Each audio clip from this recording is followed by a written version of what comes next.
When you are managing your own business and you don't have experience, you very likely, most often, will be losing the money that you think you're saving by not paying someone else to do that job.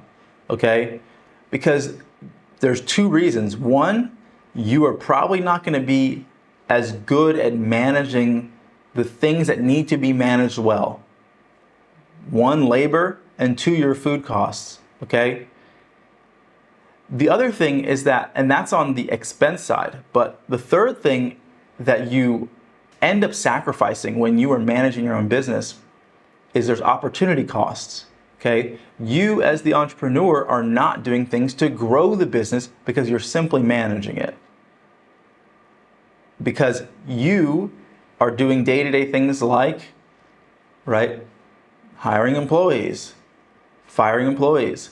And now I'll just kind of leave you with this statement that's come to me as well.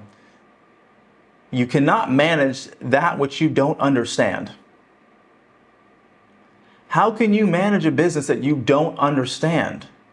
You don't actually know what being a good manager is even like, or a bad manager. So it's even difficult for you to manage your own business. It's also difficult for you to manage a good general manager. But usually if they're good, they will bring that experience and they'll bring value to your business.